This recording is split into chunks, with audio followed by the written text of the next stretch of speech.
Yeah, I think those are excellent points. We're actually, the stream is, there we are starting now.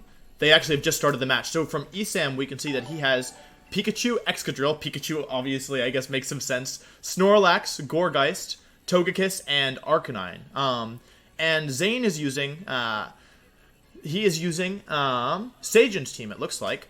Dracozolt, Passimian, Whimsicott, Togekiss, Darmanitan, Galariform, and Duraludon. So, Justin, what do you think about this? I know, I mean, I quickly, we don't have that much time to talk about before they start, but do you think, well, okay, first question, do you think Pikachu's a good matchup here?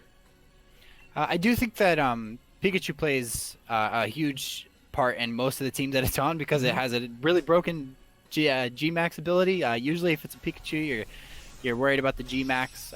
It does also get access to Lightning Rod. A lot of the Pokemon on his team have a lot of different ways to, status. You have possible Yawn from Togekiss, maybe even the G-Max move from Pikachu, and Will-O-Wisp possibly from Arcanine. So there's a couple things on this team that just help establish board control and effectively reduce the output from Pokemon on Zane's side. I think they're on the wrong side. Actually. They are on the wrong side. Yeah, that's my bad. We'll fix that after the match. No worries. Yeah. And I do think that in this matchup, Pikachu, that team really wants speed control, the one with the Whimsicott. So being able to just paralyze things and reduce them immediately to half speed is super integral to how the game plays out. I absolutely agree. Yeah, I think speed and status are going to be really big things here for these players. And so, yeah, the leads are really interesting. On the one hand, I really like Togekiss up front here. I really like Togekiss as the lead. However, Dracozolt is such a threat, and if honestly, I don't know the calc of Dracozolt if it's Dynamax against Excadrill. So we'll have to see what happens here. It looks like, obviously, Excadrill threatens big damage on both these Pokemon. We do see a turn 1 Dynamax come out from what I believe is Zain here, because I don't think Esam Dynamax. So that's most likely going to be the Dracozolt. Dynamaxing. Oh, he actually Dynamaxes Whimsicott. I wasn't really expecting that, I'll be completely honest. So I wonder if this Whimsicott is not exactly what Sajan was using and instead had some interesting moves, or maybe he's just going on the offensive. We'll have to see. I'm actually really interested in this one. Togekiss going for Follow Me, redirecting attacks away from the Excadrill. Now, I think Dracozolt actually learns Earthquake, unless I'm much mistaken. Although I guess at this point it wouldn't help too much, given that he's just set Grassy Terrain. It does. And for the viewers that don't know, Grassy Terrain does actually reduce the damage of Earthquake if it does go for it. Dracozolt is a Pokemon that does prefer to go for a Dynamax because it wants access to single target stuff. Justin, he just had the damage of Excadrill's Earthquake with his own Grassy Terrain. That was a big brain move. Oh no, and Hustle misses! Ah! That's so unfortunate. That would have definitely picked up the KO on Togekiss. And that would have been a huge, huge momentum swing because Whimsicott, thanks to Grassy Terrain, actually becomes pretty bulky, or pretty offensive, thanks to the boost in Dynamax. It actually becomes really, really strong, and so that was a huge, huge momentum swing, and part of the reason why I think Hustle is really volatile is that it can miss, it lowers, for those of you who don't know, Hustle lowers your accuracy by a factor of 80%, so 100% accurate move goes down to 80%. We do see a reverse Dynamax from Esam here, countering. Zain has 2 turns left on his Whimsicott. Esam has 3, and it is the Excadrill, which makes some sense. So, yeah, that was a very unfortunate miss for Zain. What do you think about this turn? It's gonna be hard to get rid of the Excadrill, don't you think? Yeah, the Dynamax makes it incredibly bulky, and Whimsicott not getting an active turn of offense off, instead going for a max guard. Excadrill here going to get the max Quake off right into the Dracozolt, and that is a huge turn for Esam. Able to pick off one of the things that threatened his Togekiss most, and a little bit fortunate that he was able to dodge turn 1, but also getting the special defense boost for, maybe possibly a Duraludon coming in. So I do really like that turn. A little bit passive from Zain. I guess he didn't realize that he hadn't gone for any Tailwind yet, so his Excadrill would he didn't realize that he wouldn't get outsped by the Excadrill. Yeah, I feel like that turn, I think Zain realized that he had to get rid of the Togekiss, and he may have realized that he didn't really end up in a great position from the leads, and so he figured, hey, maybe because my Whimsicott is Dynamaxed, Esam will attack into it, and that will let me get rid of the Togekiss, and then kind of do turn 3 what I should have done turn 2, So I think it makes some sense. Oh, and here's an interesting Pokemon. So, Zain goes into Duraludon, who is able to ignore redirection, which means Togekiss is not able to really redirect the attacks. But unfortunately, I don't know how well Duraludon takes Max Quake from Excadrill. Excadrill's such a strong Pokemon here. I really do like the positioning that Esam has. Even though Grassy Terrain is up, it only reduces the spread Earthquake damage. It doesn't reduce Max Quake. So Excadrill being able to go from Max Guard, having all that pressure, going to draw the attacks into it possibly. Yeah. And Zain actually completely ignoring that, going right for the Togekiss, getting a decent chunk of damage off. Whimsicott does tend to be a support Pokemon, so it doesn't have too much investment. Togekiss is pretty specially bulky. But we're about to see if maybe the Duraludon even targeted the Togekiss, which it does. Oh my gosh! Berry. And this Togekiss could probably live this, depending on the amount of damage he goes for. Yeah. And the Quake boost, so... Jeez, yeah, that's quite the turn, honestly. And you know the interesting here is that Zain actually was able to set Misty Terrain. So that, and the reason that matters is because now the Yawn that Esam just used will not make any Pokemon fall asleep, which is actually really, really brilliant. Yeah, so these guys are really going at it here. I actually really like this type of play. Esam actually really thinking ahead. I like the way that the players are kind of using their Maxmons to bait attacks into each other. Yeah. And even though kind of maybe they haven't been falling for it, or they might just have had different priorities in their turns, the effectiveness is still there. I mean, Excadrill stays at full health. And, you know, Excadrill's kind of in a great spot here. I do really like Esam's positioning. Togekiss being able to survive all that damage because of the Max Quake boost and Babiri Berry is awesome. Still being able to provide redirection, but the Togekiss, the Whimsicott running out of Dynamax means that it can now go for something like a Tailwind. Yeah, absolutely. And actually, Duraludon reveals Protect. I know a lot of times these Pokemon will not actually run Protect. A lot of times they'll run Assault Vest or a choice item. So yeah. But Esam doesn't fall for it. He actually Steel Spikes presumably into the Whimsicott, which will just be the KO here. So his Pokemon are becoming super bulky. And actually, something I just realized is that because of the fact that Excadrill used Max Quake the turn before, that's probably helped Togekiss survive the Max Quake. So yeah, we are running into a little bit of problems with the overlay, guys. We'll fix that for you soon. Probably have to get through this match with it, but we'll work it out. Don't worry. And actually, okay, this is not over, because if there's a good Pokemon to have in the back and you want offense, Galarian Darmanitan is one of the best, and Zain did get Zain did get Tailwind up, so this is not over. Now, one thing to keep in mind in this positioning is that, you know, common items on Pokemon matter. So Darmanitan might be wanting to attack into the Excadrill, but a lot of Excadrill pressure with Focus Sash. A lot of them carry Focus Sash. And even though Darmanitan underspeeds Excadrill if it goes Adamant, a lot of them run Choice Scarf, so you usually expect the Darmanitan to be a little faster. There was also, I think, a Tailwind the turn prior. So we do have Tailwind up on Zane's side of the field. And there's tons of pressure here. I think that you know, Zain could even possibly get a double knockout. The only problem is that Follow Me is incredibly potent, and because the Darmanitan probably outspeeds, the Duraludon won't be able to get an attack off into the Excadrill without, you know, the Darmanitan wouldn't be able to attack into the Excadrill without having to target the Togekiss first, if there is a Follow Me in play. Exactly, and there's also the thing that Excadrill is really boosted. Yeah, I think Follow Me is the correct play there. And again, these are best of 3 games, guys, so this, even if, regardless of what happens here, yeah, I mean, honestly, I feel like that was the right play, attacking with Flare Blitz. He will get the KO here, which is good for him, but, Excadrill is so strong that I think it's going to be difficult to bring this one back. We'll have to see what Duraludon goes for, because, for example, a Flash Cannon into a Flinch there might have given him a chance, but Flash Cannon's not going to be enough damage on the Excadrill here, and Iron Head is almost certainly going to pick up the Duraludon, and yeah, I feel like we really saw this game the power of Excadrill. It was so strong, and Esam still has 3 Pokemon left to only 1 on Zane's side, so this is gonna be difficult, I think. Yeah, and one thing that I think that, you know, Zain needs to pick up on in this match is, you know, Duraludon is great against a lot of stuff. It ignores redirection. It has excellent coverage. But one thing that it does actually struggle against primarily is Excadrill. So he needs to pressure the Excadrill better. He needs to be able to let his Duraludon run free maybe after a Tailwind instead of prior to it. And he needs to keep in mind the boosting that happened from Dynamax. You need to match Dynamax turns sometimes, because if you don't start boosting yourself, you aren't going to be able to break all the things that pick up special defense and defense boosts.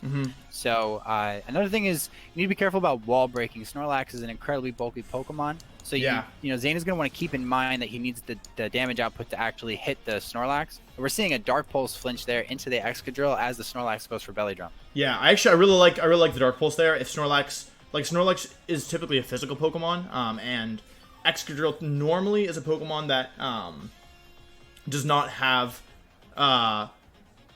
I guess what I'm saying is that if Snorlax just chose to go for Darkest Lair right there, Duraludon has such high physical defense that there's a good chance that it wouldn't do that much damage. So if he, crit and flinch the Excadrill, crit twice and flinched once, he might have been able to maybe bring it back. Like I think if he's gonna stay in this, that was the right move. But yeah, unfortunately, it's not gonna be easy, I think. Although we did see that Excadrill as Earthquake, which means that if it wants to attack Duraludon, it actually has to attack Snorlax as well.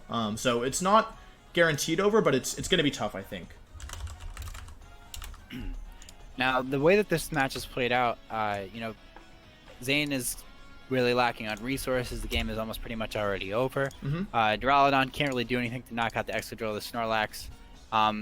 He's obviously going to stay in and just try and, get a little bit more damage. It's a good opportunity as a player to figure out, what the damage rolls are on some of your Pokemon. And even just see, maybe possibly do a little bit of information gathering. What did Esam bring in the back? So that when he goes into the second game, he has a good approach to it. We're seeing the body slam. Was it the Darkest Lariat? I believe it was Darkest Lariat, yeah. The Duraludon there. So that's a lot of information for Zain to carry with him. What he can do now is go back to the drawing board and see how, he figures out the pieces that Esam brought. Conversely, that gives Esam the opportunity to mix it up, and being a Smash player, that's definitely an important skill.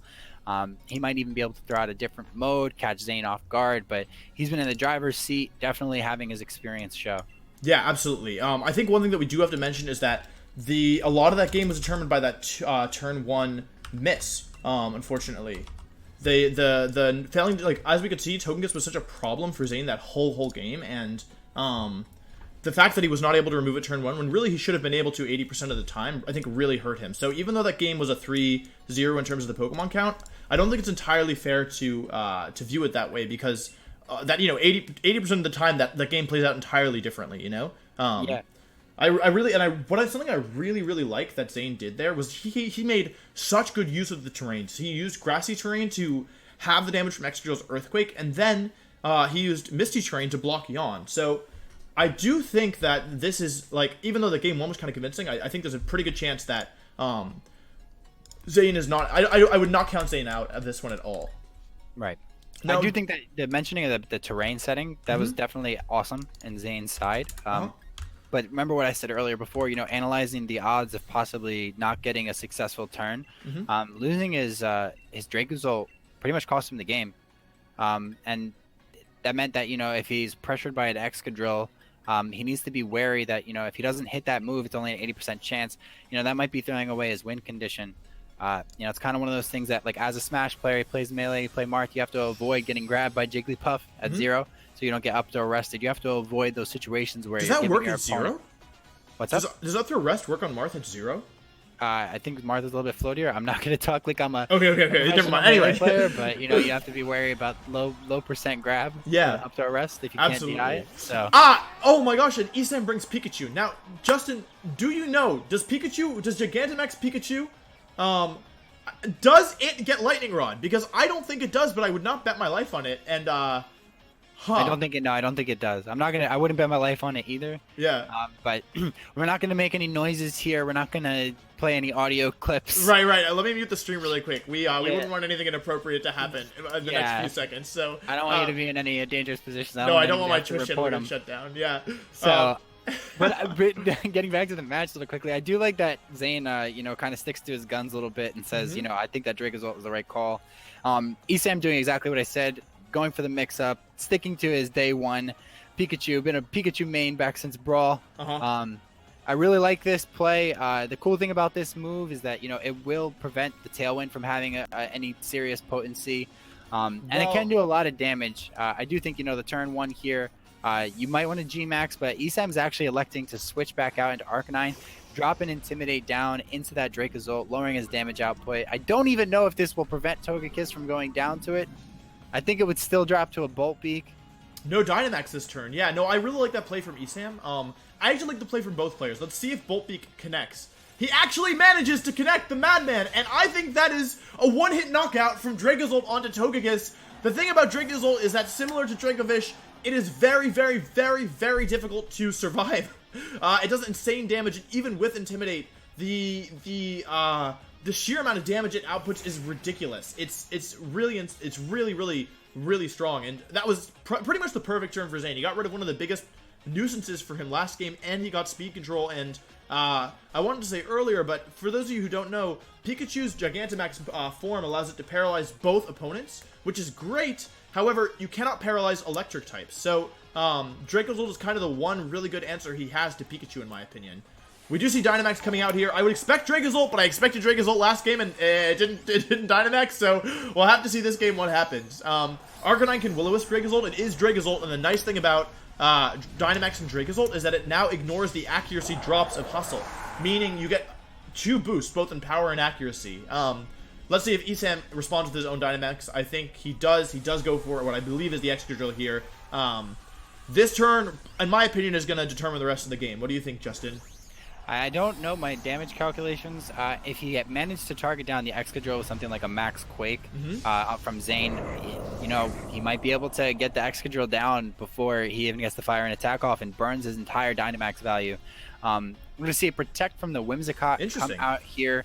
That Dracozolt is at -1, so even though it does elect to Max Quake, possibly into the Excadrill, he actually goes for the Arcanine. And the one-hit knockout through Intimidate! Is it a critical hit? It's not even a critical hit? Oh my goodness. Drops. Yeah. That's 2 Pokemon that have completely evaporated from Esam's side.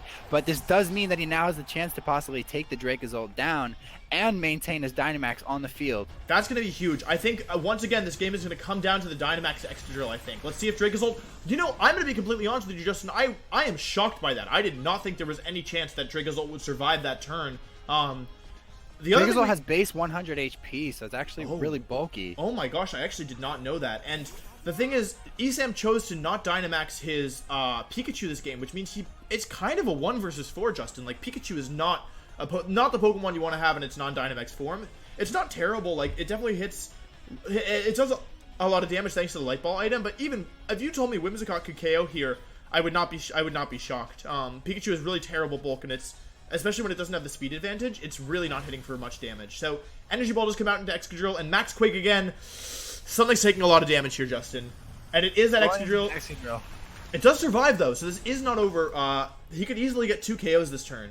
Although, I guess he would need a way to hit around the Focus Sash of the Whimsicott, or the presumable Focus Sash of the Whimsicott. And that's interesting. That's quite interesting. So... Excadrill's holding the weakness policy, which is an item that doubles your attack and special attack when you get hit with a super effective move, and it seems like Esam was playing for that. He went for the Surf to activate his own weakness policy, which is actually a really, really cool tech. That's actually super, super cool. Yeah. Now, this is the last turn of Tailwind, I believe, so a lot of it depends on what Zain has in the back, because this isn't over, depending on how these next few turns go, but Excadrill's running really low on health. I think there's one more turn of Tailwind. Oh, really? Oh, yeah, I guess because he got a KO a turn, so... Wow. Zain has been playing incredibly aggro here, and has been picking the right slots to target. Definitely netting him a much better game. I really like that he went for the Bolt Beak turn 1 without maxing, so that he can match Dynamax and you know, leave a little bit of room for flexibility if he needed to, in case Esam brought something like a Trick Room setter.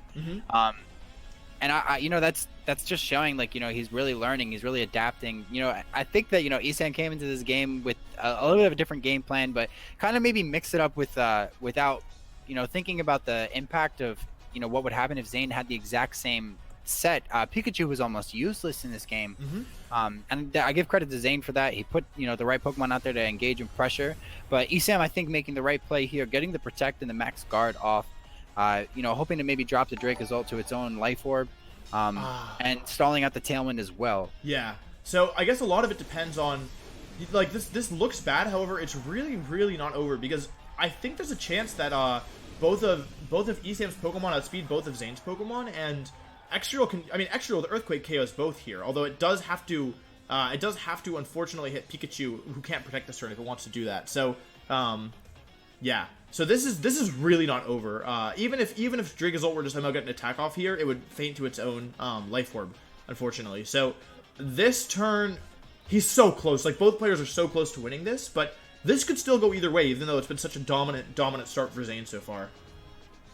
Another thing is that there's the possibility that the Earthquake, even though it is at +2, might not be able to knock out the Duraludon if it's incredibly bulky. Do you think so? Yeah, so there might be an account for that type of play. Pikachu going to get the Thunderbolt off here, able to do a ridiculous amount of damage. That's obviously got to be a Light Ball Pikachu. Yeah. With that type of damage output. And going for Rock Slide like a true VGC player. He's learned well. He is already in the know. So, flinch! Oh my god! The flinch. Oh no.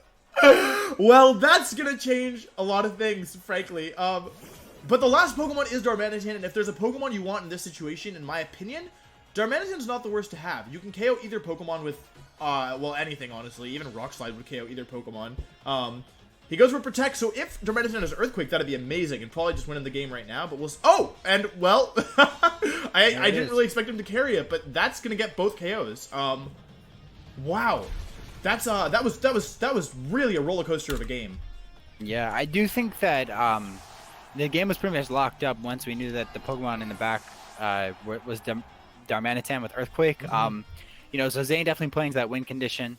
That's something that you'll see in VGC a lot. Having Scarf Earthquake is very much so like a redeemable strategy in VGC. What you will do is you will get your opponent's Pokemon into the Scarf Earthquake range, and you will set up for even possibly a 1v4 if you have to.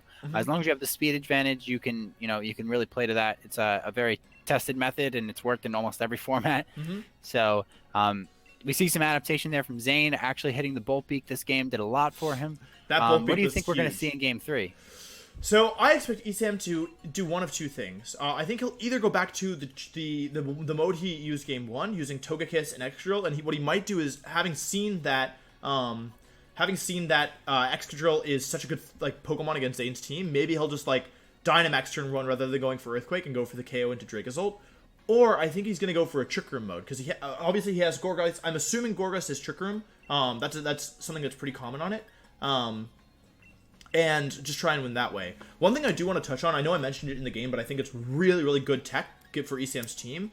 I love that he had Surf Pikachu with Weakness Policy Excadrill. I think that's such a cool adaptation, and yeah, I think that's such a neat idea, because it lets Pikachu, first of all, it gives Pikachu a good coverage move, and second of all, it lets it activate Excadrill's own Weakness Policy. So yeah, well, I like how quickly both players chose their Pokemon. I feel like they really, really know what they wanted to do. Yeah, no, they're definitely going into it.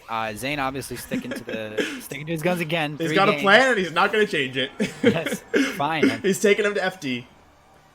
And that's how it works, you know. Yes. You have to do what you know. Frisk activating there. This late in the game, not as useful. The information of the items is already there. But Togekiss with a Trick Room setter is something that you should see in VGC a little bit. You want to be able to redirect any attacks that you can get off a guaranteed Trick Room. One thing that I don't know a little bit less experienced players won't realize is that sometimes you don't want to take a KO immediately in a situation like this, because Togekiss going off the field means that a Trick Room sweeper can come in. Like Snorlax. So it's something that Zain's going to have to keep in mind. We will see the Togekiss go for the Follow Me. If there is a Bolt Beak here, it will be a messy situation going for Tailwind, possibly not knowing about the Trick Room setup. Oh no. Bolt Beak connects. I think, that might have been a time where he would have wanted to miss. Exactly. And that was, to be clear, that was not a double power Bolt Beak. That was just regular Bolt Beak dropping Togekiss there. Although I guess it's not too surprising. So I think that's pretty much what Esam wanted. He could actually go into Excadrill now because of the Tailwind, though I imagine he probably wants to do Snorlax. I don't know. I feel like the thing is, Snorlax needs to take a turn to set up, and I don't know. Gorgeist could use Will-O-Wisp, potentially, to burn Dracozolt, which would be actually really good, but I'm not sure if he has it. And I guess we can actually see on the screen that he does not have Will-O-Wisp, so it's going to be really, really interesting to see what he goes for here. Do you think there's going to be a Dynamax from either side? I don't know if there will be from Esam's side, and because there's still threat under the Dracozolt, I don't know that Zain will do it. Zain might want to do it just for that boost in power to possibly get the Snorlax off of the field. But Gourgeist has a lot of things that it can go for. It has access to Will-O-Wisp. It has its own unique move that we might be able to see. That right there being the trick or treat. There it is. And I actually haven't seen this animation yet. That's awesome. That is actually a sick animation, I will say. I want to go watch Halloween Town right now on Disney XD. Please sponsored by Disney XD. Thank you. It doesn't kill? No. Oh my god. Snorlax needs the boost in order to do out damage, and the Aerial Ace doesn't KO because it's not, it's not Fishious Rend or Bolt Beak there. Yeah. But the double into the Gourgeist. Not going to KO, I think. It just barely hangs on. I think that... Go ahead. Focused a little bit too much on supporting his team, not hitting the gym enough. That damage is huge, and that turn actually really, really benefits Esam. A turn of Trick Room. We're on turn 3 turns now. left. Yeah. Yeah. So we have, Snorlax has belly drum pressure, and revealing the ability to turn anything into a weakness with the Trick or Treat Darkest Lariat combo means that Zain has to get a little bit more creative. We haven't really seen any switching from Zain's side utilized too much, but the Protect and the Whimsicott coming out, that's excellent move to have against Trick Room in scenarios like this. Gourgeist also going for Protect, possibly wanting to preserve itself so it can, get off a Will-O-Wisp or a Trick or Treat later. And Belly Drum coming out from Snorlax. This could be big damage. This is where things get interesting, Justin. So Snorlax is now the biggest threat in the field, and even though Dracozolt is super strong, it's moving after Snorlax. So let's see what he went for here. Bulk Beak does come out into the Gourgeist, unfortunately. Probably reading a switch there, maybe into something he could have in the back. And if you're Esam, you've got to be feeling pretty good. We can guess that Snorlax probably doesn't have a spread move, given that it has Darkest Lariat, Belly Drum. Although it could have Earthquake, though that wouldn't really help too much here. But yeah, this is looking pretty good, because now he gets to go for his G-Max form, which there's still 2 turns left to Trick Room. This is the time where you're really glad you have Focus Sash and Whimsicott, I think. But yeah, we have to see how Zain is going to get... I don't see how Zain gets rid of the Snorlax with what he has in the field. He really has to rely, I guess, on the Pokemon in the back. Well, one way to play against Snorlax really well is you need to wait out the Dynamax if you possibly can. Try and maybe drop Intimidates onto the Snorlax. You're not going to be able to break through the HP boost immediately. So, Esam set it up so where he can possibly win the game with the Snorlax, but there are items and moves like Protect that will help him stall out the Trick Room, and if he can get to that ending turn of Trick Room where he can, put the Snorlax to bed, it'd be great. But we're going to see a lot of damage output coming from this G-Max Snorlax. Seed Bomb. Gourgeist possibly going for the KO onto the Dracozolt and actually getting the KO even with the resist. That's a huge KO, because if Dracozolt gets another attack off, it's going to be a big deal. G-Max Replenish coming off. This has, I believe, a 50% chance to give Snorlax back the Citrus Berry that it lost. Whimsicott hanging on with the Focus Sash. What did Whimsicott do here? It might be better to leave Gourgeist alive. No berries healed. Moonblast comes out into Gourgeist. It is enough. Gourgeist is down. This is a 2 versus 3, and it is the last turn of Trick Room, but something we haven't really talked about. Well, Tailwind's out, which is, maybe good, maybe bad. It's probably good given you're in Trick Room. But there's still the Dynamax left on Zain's side of the field. So if he's able to outlast the Snorlax, maybe he'll be able to bring this around with his own Dynamax Pokemon. And by not G-Maxing or Dynamaxing on Zain's side, he has the ability to possibly burn a turn of the G-Max Replenish. So I actually think that's a really smart play. Just utilizing the natural raw damage output from the Dracozolt. Excadrill coming in here for Esam, meaning that he has a lot of coverage, and we know that the Darmanitan outspeeds the Excadrill, so under Trick Room, Excadrill could possibly just drop the Darmanitan here. One thing to keep in mind is that Darmanitan is not a Pokemon you really want to Dynamax, because it actually loses access to its ability when it Dynamaxes. Oh, does it really? I actually didn't know that. Does not maintain the Guerrilla Tactics boost because it's able to switch moves. Keeping the Whimsicott on the field with Focus Sash is excellent from Zain. Definitely utilizing his pressure and his positioning. Getting a double Protect off. If you don't know, that's only a 30% chance. I think that one was actually a Moonblast last turn. He went for the double Protect the turn before, but yeah, Darmanitan's not going to take this one very well, unfortunately. He gets the berry back. He has 1 turn left of Dynamax, Gigantamax, I think, and I'm really surprised by that play, Justin. I would have expected him to go into what I presume is Duraludon, and go for Protect that turn to try and waste the last turn of Trick Room, but maybe Zain has other plans, or maybe he has something else in the back. Well, one thing I think that Duraludon can do, even with the Dynamax, is, even though it has a bad matchup against Excadrill, is when it Dynamaxes, it can boost defenses with Max Steel Spike. So I think he can possibly try and go for a situation where he outlasts everything here. I do think that he's going to be unable to break both the Excadrill and the Snorlax, but Whimsicott getting the double protect there. There you go, Justin. Tell the people. He just goes for the last turn of Dynamax. I agree with that. Although I don't know how he's getting through this. Excadrill. Even if he can get rid of the Lax, it's going to be tough. Although he does have Max Darkness, which lowers the special defense, if I'm not much mistaken. That did a lot of damage. It did. The Flex Seal. The Flex Seal. All right, so Duraludon went for Protect there. I actually really do like that play, because now he gets to hit the Snorlax with a Dynamax move, not maybe just once or twice, but maybe all 3 times if he wants to. And possibly being able to utilize the Whimsicott in tandem here with the Duraludon to try and bully his way through the Snorlax. If he can get the Snorlax out of here, it's possibly a chance to win 1v1 versus the Excadrill. We don't know about the damage output, and he's not going to proc its weakness policy, so the Excadrill may be leaning towards a bulkier set, might not have the same damage output without it.